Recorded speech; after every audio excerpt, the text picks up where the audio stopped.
Alrighty guys, so this morning we basically went and picked up our chain breaker and riveter. So this one you can get online, the brand is T-Rex. I think they're about $57 to $58 online, but I found one on Marketplace for $40, so I went and picked that one up this morning because it was in my city. Pretty much in the kit, up the top here you will have your instructions, so you basically type in that website to bring up the instructions manual, and it just gives you a brief description on how everything works, what everything does in the kit, and how to do it. So today I'll be finishing off my chain with this. I won't be breaking the chain with this because I've already cut it. I'll just be pressing on the plate a little bit more than what I got it on the previous video, and then riveting it in properly with this kit. So basically what that does is when you rivet it in, it just mushrooms and flares out that the top of the rivet where that plate goes on, so that the chain doesn't come off. So I believe for that we'll be using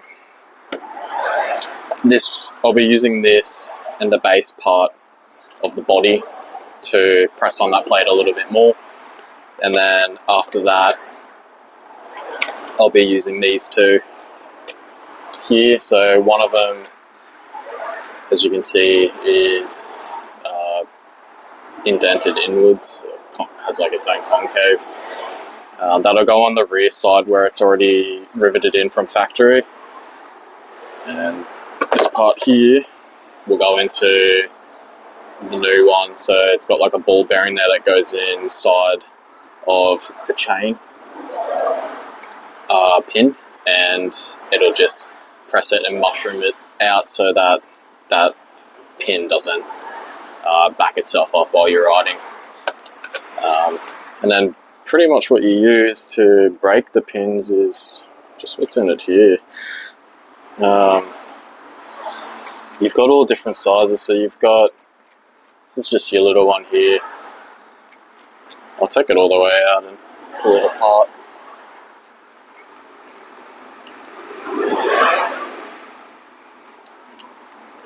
So yeah, you've got your body part here, and then you can take these out. So inside of this is a ball bearing, so when you pull it off, you just tip it up like that so it doesn't come flying out.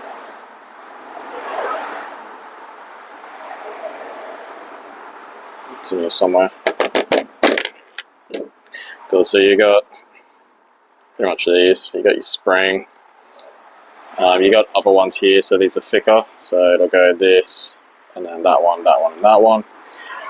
Basically pick which one you want, and then slide it through the spring, and then the base bolt, and then your ball bearing on there, and then slip that back over and tie it all in.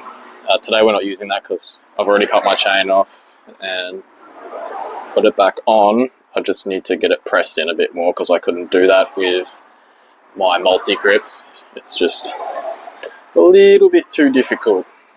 And then you got like a handle here if you want to screw it into the side at any point, just to get some more grip on it if you need. I've read the instructions, and from what I've seen, I think I'm just using this, screwing it in here, and then just chucking this plate in here. So it'll go back through here again, that there, and then the base, the rear part, the base part of the chain will just sit on the body, and then I just carefully line it up. You want to carefully line them up so you're not stuffing up your chain. But yeah, I'll get this all set up and I'll get it over to the bike and explain it a bit better over there so we can have a look at the chain while we're doing it.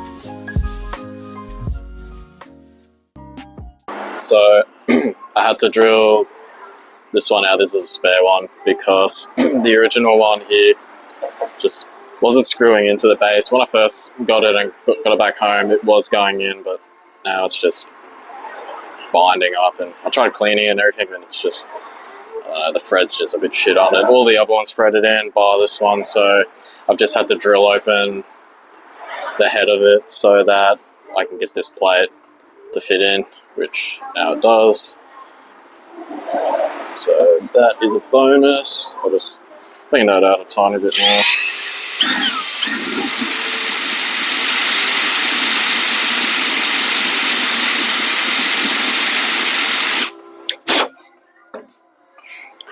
Cool, that should be good to go. Sweet, we'll go over to the bike now.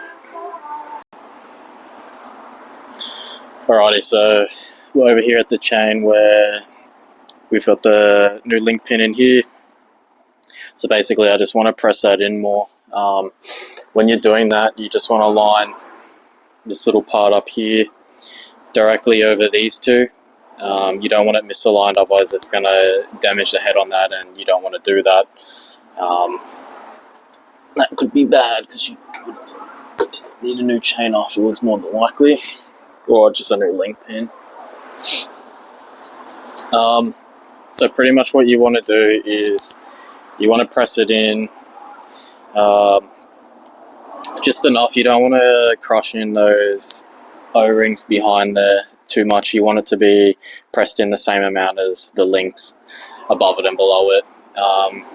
So a good thing to do is just get your calipers over one that's already done and measure the width of that.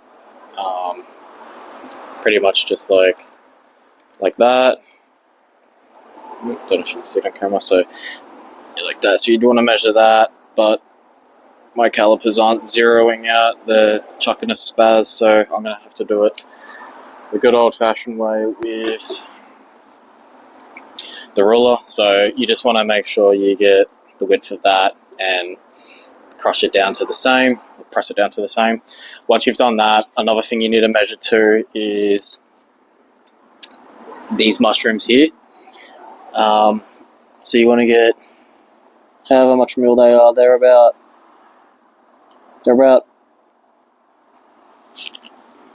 5 point. It's a bit hard to see. Let me go from above.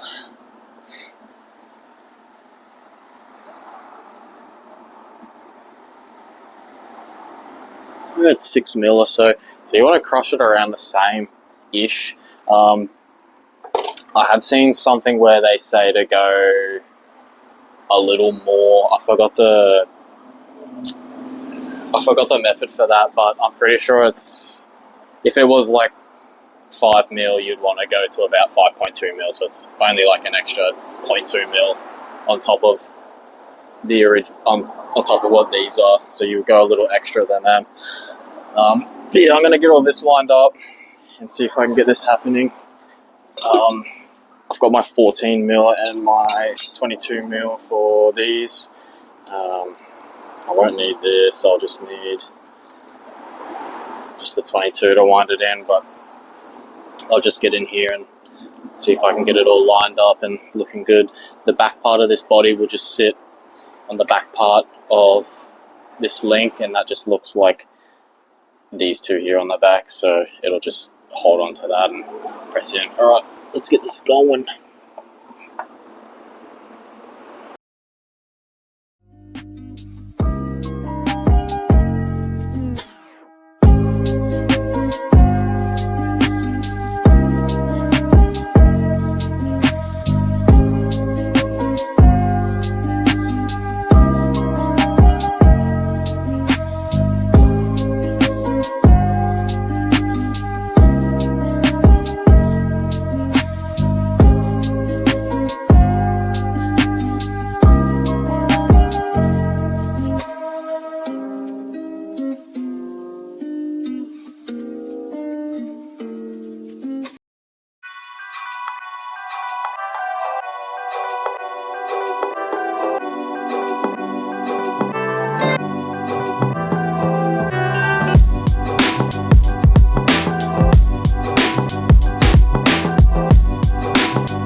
Cool, so with this one, it's basically you're just riveting one at a time. So obviously the one with the concave in it goes onto the rivet at the back, and the one with the ball bearing in it is going to be the one that slots into the ones that are hollow here and pushes and mushrooms it out. So we'll do that. Again, with this one, just don't rush it, take your time. Because there's no one doing this if you make a mistake and you go too far. You'll just have to do basically push it out and put another link in. But yeah, just take your time and you should be fine with it. If you go too far, I think it just mushrooms too much, and then the mushroom is too thin and it doesn't do anything for it. So chuck this on the back. That there, I can already feel that that's locked into that little concave. So these are a bit easier to line up because you can actually see what you're doing. With this one, it was a little hard. That's why I got the torch, and it was just extremely hard to see through the gaps. You can see a tiny bit. That's good enough. You just kind of have to send it and wing it and hope and pray for the best. But then yeah, once they get pushed through a little bit, like I said, you can just slot them in and line them up. I'll give you guys a better view here, so you can sort of see there. I'll wind it in a bit. It's a bit hard to hold everything. Cool, you can see that ball bearing is now locked into that hole down there. So we'll take our time. We'll be able to visibly watch it as well as it mushrooms out, so you'll know when to sort of back off. Have a quick look. If it needs it to go a little more, then let it go a little bit more. I might be able to set this camera up a bit taller and face it straight down into it.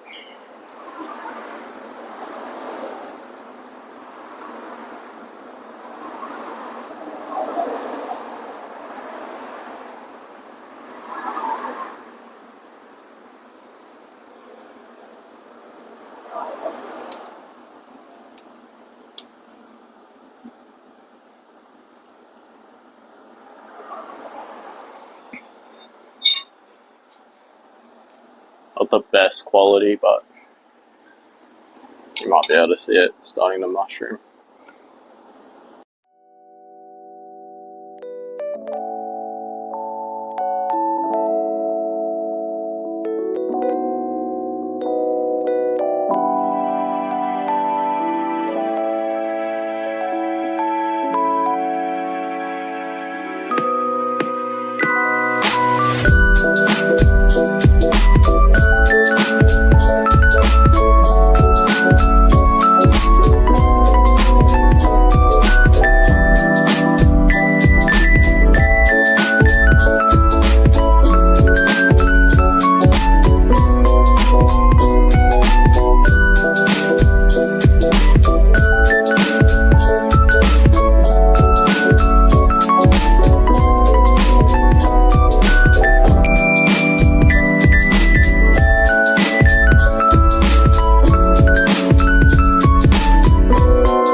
stopping, but that right there is mushroomed in plenty.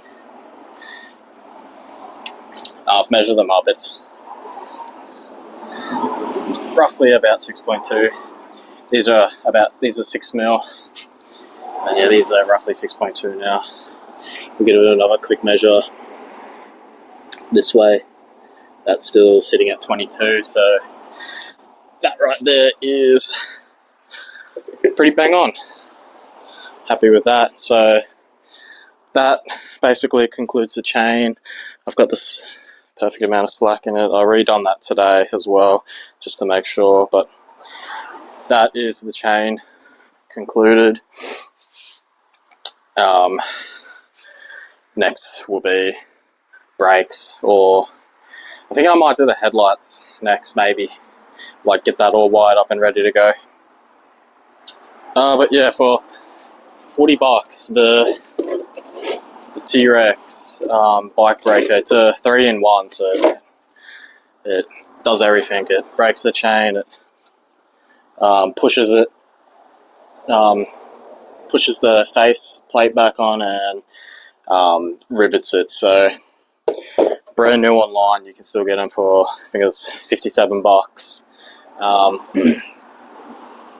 But yeah, I got mine for $40 from Marketplace. So if you don't mind getting secondhand stuff, definitely give Marketplace a go. But yeah, it's good quality. The ones that super cheap, and they were like $60 odd, $70 odd around that mark, and the reviews on them were just, yeah, everyone's saying that they're crap. They don't work. They bend. They don't even push out the rivets or anything like that.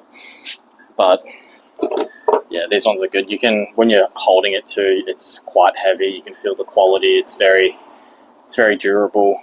That got the job done really well. Haven't broken a chain with it yet, so I can't review it on that or give you my thoughts on that. But I think from what I've read online, people basically said that they were great. Nothing wrong with them. They get the job done, and they last several lifetimes apparently. So if you need a chain tool, definitely check this one out. It's pretty good. There's heaps of other ones online too, so yeah, but this one, it's great. I've used it. You've seen it in action. It's not too bad. But yeah, that's pretty much it. That concludes all of that. So yeah, catch you guys on the next video.